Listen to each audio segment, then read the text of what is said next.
कोविड-19 के बाद विश्व में एक बहुत बड़ा संकट विश्वास के अभाव का आया है। युद्ध ने इस ट्रस्ट डेफिसिट को और गहरा किया है। जब हम कोविड को हरा सकते हैं तो हम आपसी विश्वास पर आए इस संकट पर भी विजय प्राप्त कर सकते हैं। कोविड-19 के बाद विश्व में एक बहुत बड़ा संकट विश्वास के अभाव का आया है। युद्ध ने इस ट्रस्ट डेफिसिट को और गहरा किया है। जब हम कोविड को हरा सकते हैं तो हम आपसी विश्वास पर आए इस संकट पर भी विजय प्राप्त कर सकते हैं। जब हम कोविड को हरा सकते हैं तो हम आपसी विश्वास पर आए इस संकट पर भी विजय प्राप्त कर सकते हैं। आज G20 के प्रेसिडेंट के तौर पर भारत पूरी दुनिया का आह्वान करता है कि हम मिलकर सबसे पहले इस ग्लोबल ट्रस्ट डेफिसिट को एक विश्वास, एक भरोसे में बदलें। यह हम सभी के साथ मिलकर चलने का समय है और इसलिए सबका साथ, सबका विकास, सबका विश्वास, सबका प्रयास का मंत्र हम सभी के लिए एक पथ प्रदर्शक बन सकता है। वैश्विक अर्थव्यवस्था में उथल-पुथल हो, नॉर्थ और साउथ का डिवाइड हो, ईस्ट और वेस्ट की दूरी हो, फूड, फ्यूल और फर्टिलाइजर का मैनेजमेंट हो, टेररिज्म। इनर ಬಗ್ಗೆ ಹೆಚ್ಚಿನ ಡೀಟೇಲ್ಸ್ ಕೊಡ್ತಾರೆ ನಮ್ಮ colleague Shripad Patil news room ನಿಂದ ನೇರ ಸಂಪರ್ಕದಲ್ಲಿ ಜಾರಿ ಆಗ್ತಾ ಇದ್ದಾರೆ। ಶ್ರೀಪಾದ್, ರಾಷ್ಟ್ರ ರಾಜಧಾನಿ ದೆಹಲಿಯಲ್ಲಿ G20 ಶೃಂಗಸಭೆ ನಡೀತಾ ಇದೆ, ವಿಶ್ವ ನಾಯಕರೆಲ್ಲ ಇದ್ದಾರೆ, ಪ್ರಧಾನಿ ಮೋದಿ ಅವರು ಅವರ ಜೊತೆಗೆ ಸಂವಾದವನ್ನು ನಡೆಸ್ತಾ ಇದ್ದಾರೆ। ಈ ಸಂವಾದದ ಡೀಟೇಲ್ಸ್ ಅನ್ನು ಕೊಡೋದಾದ್ರೆ ಎಸ್ ಶರತ್, ಇಡೀ ಜಗತ್ತಿನಲ್ಲಿ ಈಗ ಸದ್ಯಕ್ಕೆ G20 ಶೃಂಗಸಭೆಯ ಮಾತೆ ಜೋರಾಗಿ ನಡೀತಾ ಇದೆ। ಅದರಲ್ಲೂ ಪ್ರಮುಖವಾಗಿ ಇಡೀ ಜಗತ್ತಿನಲ್ಲಿ ಈಗ ಆಗ್ತಾ ಇರುವಂತಹ ಬೆಳವಣಿಗೆಗಳಿಗೆ ಸಂಬಂಧಪಟ್ಟಂತೆ ಈ G20 ಶೃಂಗಸಭೆಯಲ್ಲಿ ಏನೆಲ್ಲ ಮಹತ್ವದ ನಿರ್ಧಾರಗಳನ್ನ ಮಾಡಲಾಗುತ್ತೆ ಅನ್ನುವಂಥದ್ದು ಬಹಳ ಪ್ರಮುಖವಾದಂತಹ ಪಾತ್ರವನ್ನ ವಹಿಸಲಾಗ್ತಾ ಇದೆ। ಅದರಲ್ಲಿ ಪ್ರಮುಖವಾಗಿ ಎರಡು ವಿಭಾಗಗಳು, ನಂಬರ್ ಒನ್ ಅರ್ತ್ ಅನ್ನುವಂತಹ ಶೀರ್ಷಿಕೆ ಅಡಿಯಲ್ಲಿ ಚರ್ಚೆಗಳಾಯಿತು। ಈಗಾಗಲೇ ಆ ಮೊದಲ ಸೆಷನ್ ಅಂತ್ಯವಾಗಿದೆ। ಎರಡನೇ ಸೆಷನ್ ಸರಿಯಾಗಿ 3 ಗಂಟೆಗೆ ಆರಂಭ ಆಗುತ್ತೆ, ಒನ್ ಫ್ಯಾಮಿಲಿ ಅನ್ನುವಂತಹ ಶೀರ್ಷಿಕೆ ಅಡಿಯಲ್ಲಿ। ಈ ಎರಡನೇ ಶೀರ್ಷಿಕೆಯ ಅಡಿಯಲ್ಲಿ ಸದ್ಯಕ್ಕೆ ದ್ವಿಪಕ್ಷೀಯ ಮಾತುಕತೆಗಳ ಬಗ್ಗೆ ಹೆಚ್ಚು ಮಹತ್ವವನ್ನ ಕೊಡಲಾಗ್ತಾ ಇದೆ। ನಿನ್ನೆ ಅಷ್ಟೇ ಪ್ರಧಾನಿ ಮೋದಿ ಅವರು ಅಮೆರಿಕದ ಅಧ್ಯಕ್ಷ ಜೋ ಬೈಡನ್ ಅವರ ಜೊತೆಗೆ 52 ನಿಮಿಷಗಳ ಕಾಲ ಮಾತಾಡಿದ್ದಾರೆ।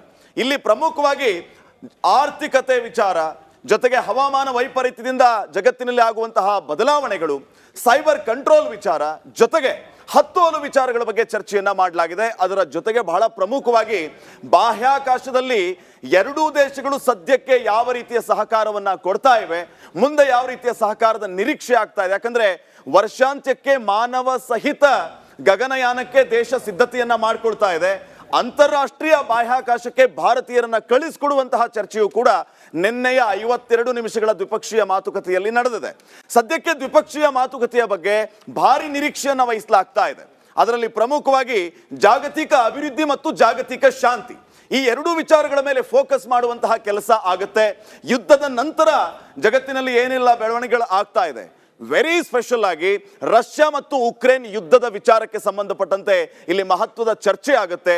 ಯುದ್ಧದ ನಂತರದ ಪರಿಣಾಮಗಳ ಬಗ್ಗೆ ಚರ್ಚೆ ಆಗುತ್ತೆ, ಮುಂದೆ ಯಾವ ರೀತಿಯ ಕ್ರಮಗಳನ್ನು ಕೈಗೊಳ್ಳಬಹುದು ಅನ್ನೋದು ಇಲ್ಲಿ ಬಹಳ ಪ್ರಮುಖ ಆಗುತ್ತೆ। ಇದರ ಜೊತೆಗೆ ಮಾರಣಾಂತಿಕ ಕರೋನಾ ಬಂದ ನಂತರ ಜಗತ್ತಿನಲ್ಲಿ ಆರ್ಥಿಕವಾಗಿ ಏನೆಲ್ಲ ಬದಲಾವಣೆಗಳು ಆಗಿದೆ, ಸದ್ಯಕ್ಕೆ ನಾವು ಶೀಘ್ರ ರೀತಿಯಲ್ಲಿ ಪ್ರಕೃತಿ ವಿಕೋಪ, ಹವಾಮಾನ ವೈಪರೀತ್ಯ, ಸೈಬರ್ನಲ್ಲಿ ಆಗುವಂತಹ ಅಪರಾಧಗಳು, ದೇಶದ ಮೇಲೆ ಬೀರುತ್ತಾ ಇರುವಂತಹ ಪರಿಣಾಮಗಳು, ಯಾವ ರೀತಿ ಕ್ರಮಗಳನ್ನು ಕೈಗೊಳ್ಳಬಹುದು ಅನ್ನೋದ್ರ ಬಗ್ಗೆ ದ್ವಿಪಕ್ಷೀಯ ಮಾತುಕತೆಯಲ್ಲಿ ಮಹತ್ವದ ಚರ್ಚೆ ಆಗಲಿಕ್ಕಿದೆ।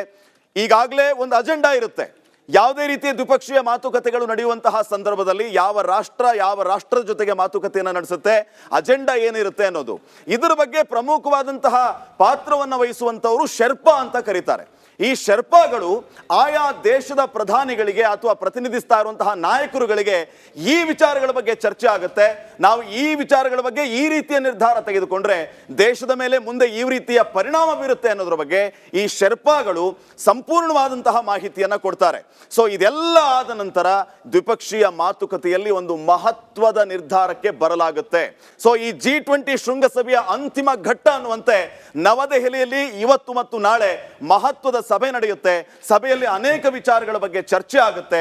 ದ್ವಿಪಕ್ಷೀಯ ಮಾತುಕತೆಯಲ್ಲಿ ಇಡೀ ಜಗತ್ತಿನಲ್ಲಿ ಸದ್ಯಕ್ಕೆ ನಡೀತಾ ಇರುವಂತಹ ಬೆಳವಣಿಗೆಗಳ ಬಗ್ಗೆ ಮಹತ್ವದ ನಿರ್ಧಾರವನ್ನ ತೆಗೆದುಕೊಳ್ಳಲಾಗುತ್ತೆ. ಅದರಲ್ಲಿ ಪ್ರಮುಖವಾಗಿ ಆರ್ಥಿಕ ಸೆಕ್ಟರ್, ಎಕನಾಮಿಕ್ ಸೆಕ್ಟರ್ ಬಗ್ಗೆಯೂ ಕೂಡ ಬಹಳ ಮಹತ್ವದ ವಿಚಾರಗಳು ಚರ್ಚೆ ಆಗುತ್ತೆ. ಅಭಿವೃದ್ಧಿಶೀಲ ರಾಷ್ಟ್ರಗಳು ಇಲ್ಲಿ ಈ G20 ಶೃಂಗಸಭೆಯಲ್ಲಿ ಭಾಗಿಯಾಗ್ತಾ ಇರೋದು ಈ ಆರ್ಥಿಕತೆ ಕ್ಷೇತ್ರದ ಮೇಲೆಯೂ ಕೂಡ ಹೆಚ್ಚಿನ ಫೋಕಸ್ ಮಾಡೋದಕ್ಕೆ ಸಹಕಾರಿ ಆಗ್ತಾ ಇದೆ. ಇನ್ನು ಮತ್ತೊಂದು ವಿಚಾರ ಭಯೋತ್ಪಾದನೆ ನಿಗ್ರಹ ಮಾಡೋದಕ್ಕೆ, ಭಯೋತ್ಪಾದಕ ಚಟುವಟಿಕೆಗಳನ್ನು ಹತ್ತಿಕ್ಕೋದಕ್ಕೆ ಯಾವ ರೀತಿಯ ಕ್ರಮಗಳನ್ನು ಕೈಗೊಳ್ಳಬೇಕು ಅನ್ನೋದು ಕೂಡ ಇಲ್ಲಿ ಪ್ರಮುಖವಾದಂತಹ ಪಾತ್ರವನ್ನು ವಹಿಸುತ್ತೆ. ಯಾಕಂದ್ರೆ ಇತ್ತೀಚೆಗೆ ಭಯೋತ್ಪಾದನೆಯ ಚಟುವಟಿಕೆಗಳು ಯಾವ ರೀತಿ ಆಗ್ತಾ ಇದೆ, ಈ ಭಯೋತ್ಪಾದನೆ ಅನ್ನುವಂತಹ ಸಿಂಗಲ್ ಅಜೆಂಡಾನ ಮುಂದಿಟ್ಕೊಂಡು ಯಾವ ರೀತಿ ಅಟ್ಯಾಕ್ ಮಾಡುವಂತಹ ಕೆಲಸ, ಅಮಾಯಕರ ಬಲಿ ತೆಗೆದುಕೊಳ್ಳುವಂತಹ ಕೆಲಸ ಆಗ್ತಾ ಇದೆ, ಇದಕ್ಕೆ ಬ್ರೇಕ್ ಹಾಕೋದಕ್ಕೆ ಮಹತ್ವದ ನಿರ್ಧಾರಗಳನ್ನು ತೆಗೆದುಕೊಳ್ಳೋದ್ರಲ್ಲಿ ಯಾವುದೇ ರೀತಿಯ ಸಂದೇಹ ಇಲ್ಲ. ಭಾರತದಲ್ಲಿ ನಡೀತಾ ಇರುವಂತಹ ಈ G20 ಶೃಂಗಸಭೆ ಇಡೀ ಜಗತ್ತಿಗೆ ಒಂದು ಸ್ಪಷ್ಟ ಸಂದೇಶವನ್ನ ರವಾನೆ ಮಾಡುವಂತಹ ಕೆಲಸವನ್ನ ಮಾಡ್ತಾ ಇದೆ.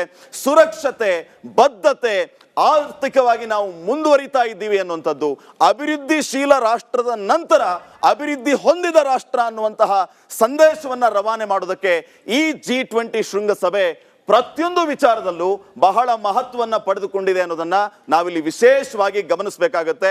ಇದು ದ್ವಿಪಕ್ಷೀಯ ಮಾತುಕತೆ, ದ್ವಿಪಕ್ಷೀಯ ಚರ್ಚೆಯ ಪ್ರಮುಖ ಉದ್ದೇಶ. ಶರತ್, ಮತ್ತೊಂದು ಕಡೆ ಶ್ರೀಪಾದ್, ಈ ಶೃಂಗಸಭೆಯ ಹೈಲೈಟ್ ಎಲ್ಲರ ಗಮನ ಸೆಳೆದಿದ್ದು ಅಂತ ಹೇಳಿದ್ರೆ ಪ್ರಧಾನಿ ಮೋದಿ ಅವರು ಕೂಲ್ತಂತಹ ಆಸನದ ಎದುರಿನ ಫಲಕದಲ್ಲಿ ಭಾರತ ಅನ್ನುವಂತಹ ನೇಮ್ ಇದ್ದದ್ದು. ಈ ವಿಚಾರಕ್ಕೆ ಸಂಬಂಧಪಟ್ಟಂತೆ ಹೇಳೋದಾದ್ರೆ ಭಾರತವನ್ನ ಭರತ ವರ್ಷ, ಭಾರತ, ಜಂಬೂ ದ್ವೀಪ, ಆರ್ಯವರ್ತ ಅಂತ ಹೀಗೆ 10 ಹಲವು ಹೆಸರುಗಳಿಂದ ಕರೆಯಲಾಗುತ್ತೆ. ಈಗ G20 ಶೃಂಗಸಭೆಯ ಮೂಲಕ ಮತ್ತೊಂದು ಸ್ಪಷ್ಟವಾದಂತಹ ಸಂದೇಶ ರವಾನೆಯಾಗಿದೆ. ನಾವು ಭಾರತೀಯರು, ನಮ್ಮದು ಭಾರತ ದೇಶ ಅನ್ನುವಂತಹ ಸ್ಪಷ್ಟ ಸಂದೇಶ ರವಾನೆಯಾಗಿರೋದರ ಹಿಂದೆ ಮೂಲ ಅನ್ನುವಂತಹ ಒಂದು ಪದ ಏನಿದೆ ಅದಕ್ಕೆ ಒತ್ತನ್ನ ಕೊಡುವಂತಹ ಕೆಲಸ ಆಗ್ತಾ ಇದೆ. ಇಲ್ಲಿ ಬಹಳ ಸ್ಪಷ್ಟವಾಗಿ ಬಿಜೆಪಿ ಮತ್ತು ಕೇಂದ್ರ ಸರ್ಕಾರ ಈ ಭಾರತ ಅನ್ನುವಂತಹ ಬದಲಾವಣೆಯ ಬಗ್ಗೆ ಅನೇಕ ರೀತಿಯ ಸಮರ್ಥನೆಯನ್ನ ಕೊಡ್ತಾ ಇದೆ. ಆರ್ಟಿಕಲ್ 1 ಅಲ್ಲೇ ಈಗಾಗಲೇ ಇದರ ಬಗ್ಗೆ ಸ್ಪಷ್ಟವಾದಂತಹ ಉಲ್ಲೇಖ ಇದೆ. India, that is Bharat, union States, ಹೀಗೆ 10 ಹಲವು ವಿಚಾರಗಳನ್ನ ಉಲ್ಲೇಖ ಮಾಡಿದಾಗ ಇಂಡಿಯಾ ಬದಲಿಗೆ ಭಾರತ ಅನ್ನುವಂತಹ ಹೆಸರನ್ನ ಇಟ್ಟರೆ ಇದನ್ನ ವಿರೋಧಿಸೋದು ಯಾಕೆ ಅನ್ನುವಂತಹ ಪ್ರಶ್ನೆಯನ್ನ ಮಾಡ್ತಾ ಇದೆ. ನಮ್ಮದು ರಿಪಬ್ಲಿಕ್ ಆಫ್ ಭಾರತ್, ಇದನ್ನ ಹೇಳ್ಕೊಳ್ಳೋದ್ರಲ್ಲಿ ನಮಗೆ ಯಾವುದೇ ರೀತಿಯ ಮುಜುಗರ ಇಲ್ಲ. ನಾವು ತುಂಬಾ ಹೆಮ್ಮೆಯಿಂದ ಹೇಳ್ಕೊಳ್ತೀವಿ, ನಾವು ಭಾರತೀಯರು, ನನ್ನದು ಭಾರತ ದೇಶ ಅಂತ. ಇದರಲ್ಲಿ ನಾವು ಯಾಕೆ ಮುಜುಗರವನ್ನ ಪಡಿಬೇಕು ಅನ್ನುವಂತಹ ಮಾತನ್ನ ಈ ಮೂಲಕ ಇವತ್ತಿನ ಬೆಳವಣಿಗೆ, ಅದರಲ್ಲೂ ಪ್ರಧಾನಿ ಮೋದಿ ಅವರ ಮುಂದಿನ ಫಲಕ ಏನಿದೆ ಭಾರತ ಅನ್ನುವಂತಹ ಫಲಕ, ಆ ಫಲಕದ ಮೂಲಕ ನಾವು ಭಾರತೀಯರು, ನಮ್ಮದು ಭಾರತ ದೇಶ ಅನ್ನುವಂತಹ ಸ್ಪಷ್ಟ ಸಂದೇಶ ರವಾನೆಯಾಗಿದೆ. ಇದರಲ್ಲಿ ಯಾವುದೇ ರೀತಿಯ ಡಿಫ್ರೆನ್ಶಿಯೇಟ್ ಅನ್ನ ಹುಡುಕುವಂತ ಅಗತ್ಯ ಇಲ್ಲ, ಇದರಲ್ಲಿ ರಾಜಕೀಯ ಮಾಡುವಂತಹ ಅಗತ್ಯ ಇಲ್ಲ ಅನ್ನುವಂತಹ ಮಾತನ್ನ ಹೇಳ್ತಾ ಇದ್ದಾರೆ. ಈ ಮೂಲಕ ವಿರೋಧ ಪಕ್ಷದವರು ಸದ್ಯಕ್ಕೆ ಈ ಭಾರತ ಅನ್ನುವಂತಹ ಹೆಸರನ್ನ ಇಟ್ಕೊಂಡು ಬದಲಾವಣೆ ಮಾಡಿದಂತಹ ವಿಚಾರವನ್ನ ಇಟ್ಕೊಂಡು ರಾಜಕೀಯ ಮಾಡೋದು ಯಾಕೆ ಅನ್ನುವಂತಹ ಪ್ರಶ್ನೆಯನ್ನ ಮಾಡುವ ಮೂಲಕ ಇಡೀ ಜಗತ್ತಿಗೆ ಭಾರತ ಅನ್ನುವಂತಹ ಸ್ಪಷ್ಟ ಸಂದೇಶ ರವಾನೆ ಆಗಿದೆ. ಶರತ್, ಥ್ಯಾಂಕ್ ಯು ಶ್ರೀಪಾದ್ ಡೀಟೇಲ್ಸ್ಗಾಗಿ.